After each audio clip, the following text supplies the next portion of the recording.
साधारण नहीं है।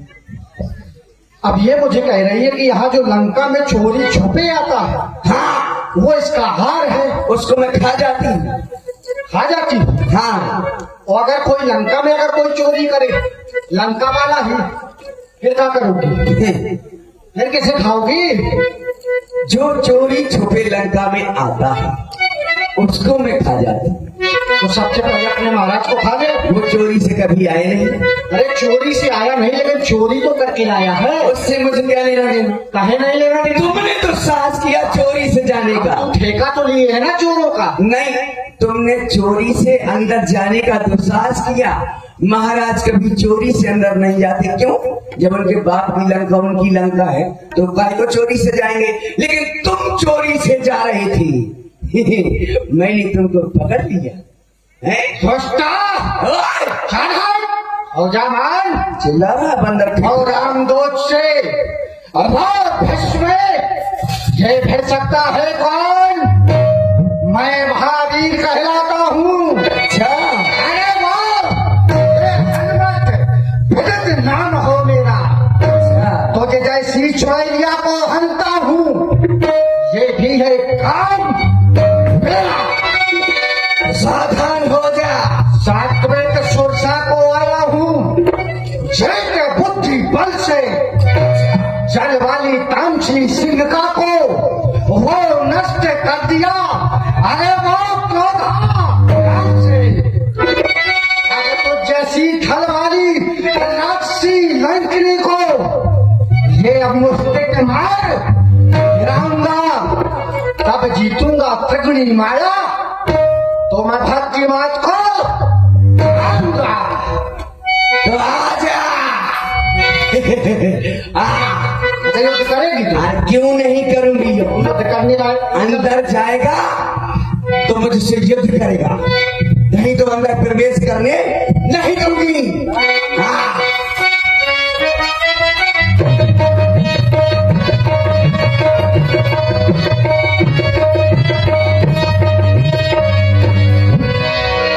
मुठका एक महाकपिहनी रुधिर पमत धरनी धनमनी। मुंह से रक्त निकलने लगा लंकनी के। पुनि संहारी उठी सोलंका, जोरी पानी करी विनय सशंका।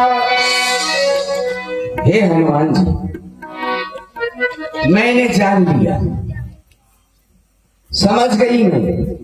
क्योंकि जब ब्रह्मा जी ने रावण को वरदान दिया था, एक वरदान मुझे भी दिया था। मैंने भी मांगा था कि हे भगवान, हमारा तरण तारण कब होगा, कब हम इस रूप से कभी त्याग होगा हमारा या नहीं, हम भी तरेंगे या नहीं। तो मुझे ब्रह्मा जी ने वरदान दिया था कि जब त्रेता के चौथे चरण में किसी वानर की एक मुस्का में तुम बेहोश हो जाओगी, यानी मूर्छित हो जाओगी, समझ लेना तुम्हारा तरण तारण हो जाएगा और लंका का विनाश प्रारंभ हो जाएगा।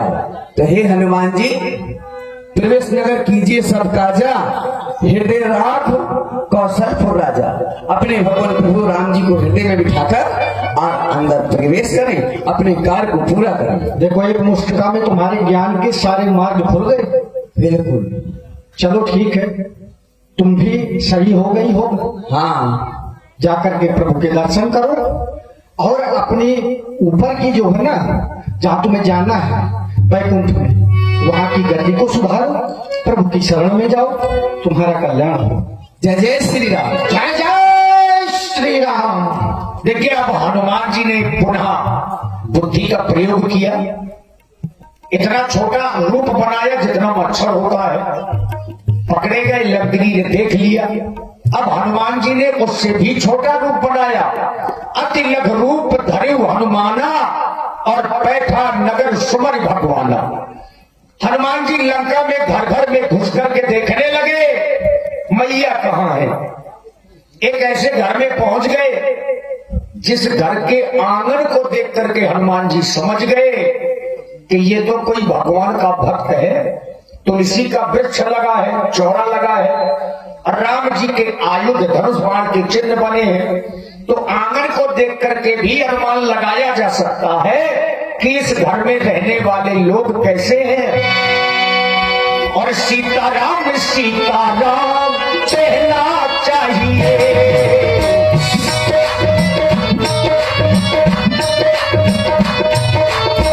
माने अपमान सब सहना चाहिए।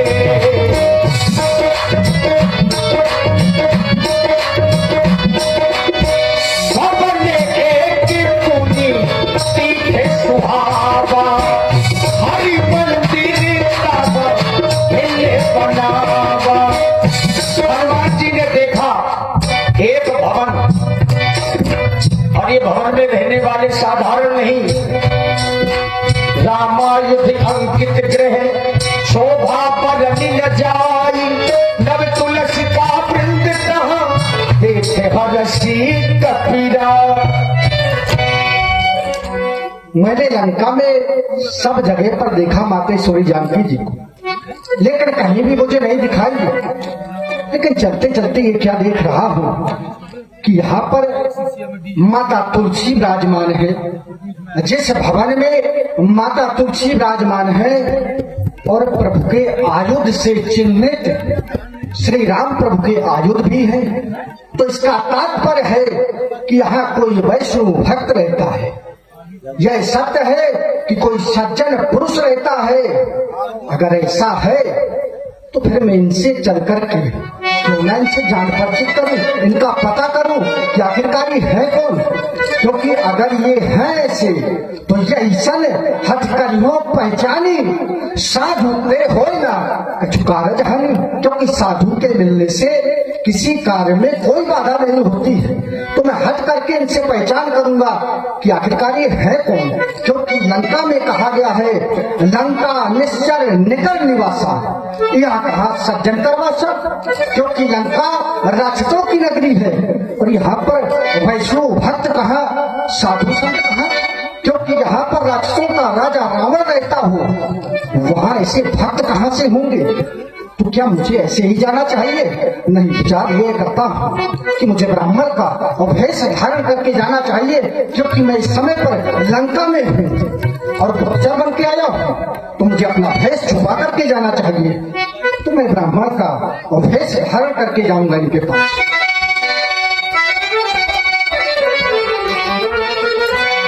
मन महुतर के करे कपिलागा, तेही समय विभीषण जागा।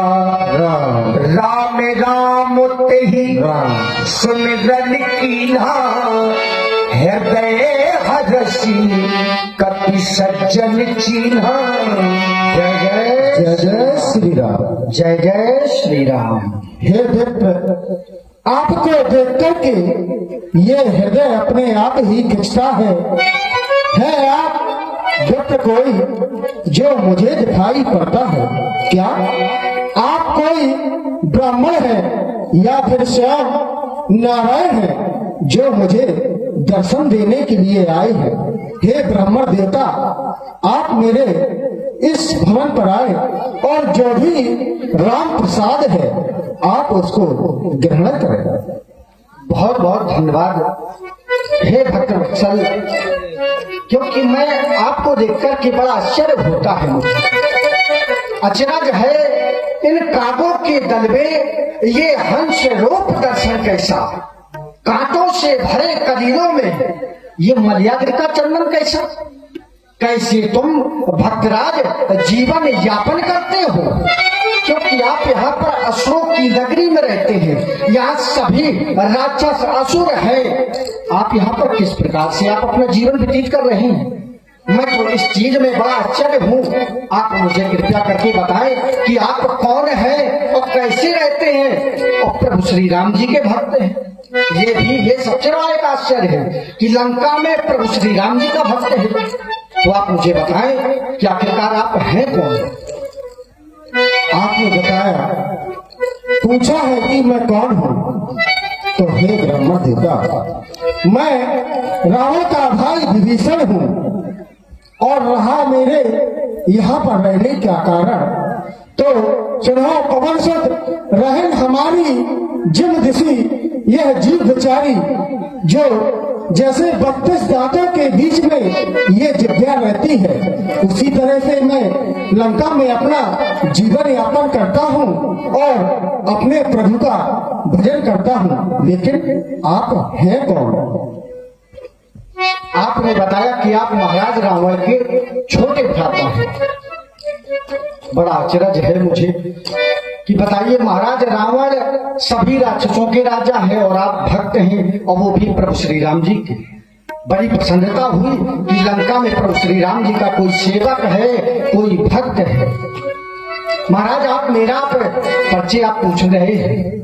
हे वैष्णव भक्त, अचरज है इन काकों के दल में वो हंस रूप दर्शन कैसा, ये काकों से भरे करीलों में मैया का चंदन कैसा। कैसे भक्तराज तुम जीवन यापन करते हो, रावण की सेवा में रहकर राम उपासन करते हो। भक्त विभीषण धन्य तुम, धन्य तुम्हारा प्रेम, धन्य तुम्हारी धारणा, धन्य तुम्हारा निर्णय। मैं बड़ा आश्चर्य में हूँ, क्योंकि जो सत्संगी है, जो सज्जन है, वो छिपाए नहीं छिपते। एक पंथ के दो पंथी देखो इस प्रकार से मिलते। तुम भाई हुए आज से मेरे, तुमको सब गुप्त रहस्य सुनाता हूँ।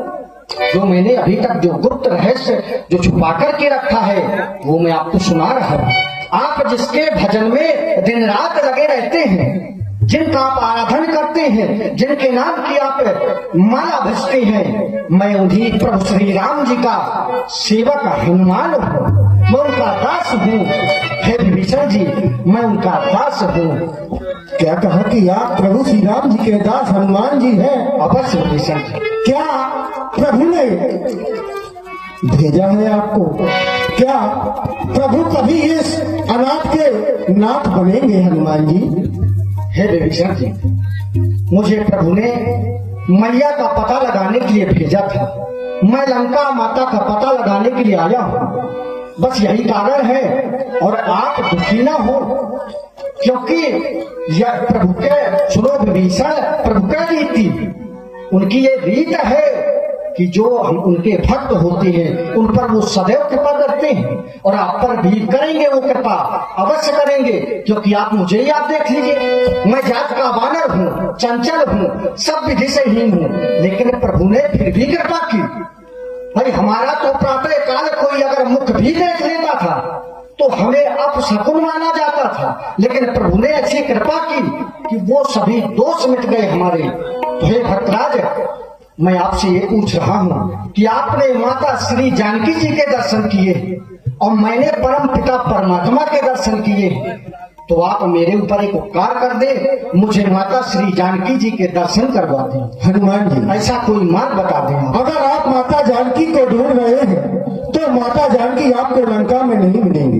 कहाँ पे मिले? क्योंकि मेरे भाई ने लंका से कुछ दूरी पर अशोक वाटिका है, माता जानकी को वहीं रखा है। लेकिन आप माता जानकी को पहचानेंगे कैसे? क्योंकि मेरे भाई ने माया से बहुत सी सीता बना रखी है। लेकिन मैं आपको बताता हूँ कि जिनके हाथ में तिरका हो और निगाहें भूमि पर हो, आप समझ लेना कि माता जानकी वही है।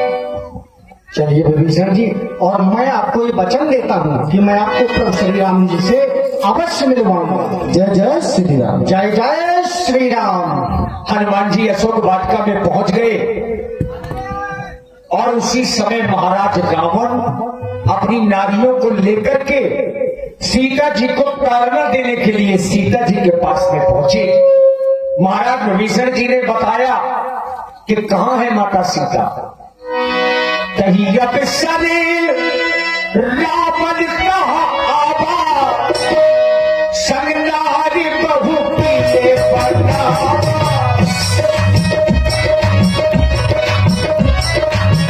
तहियत शरीर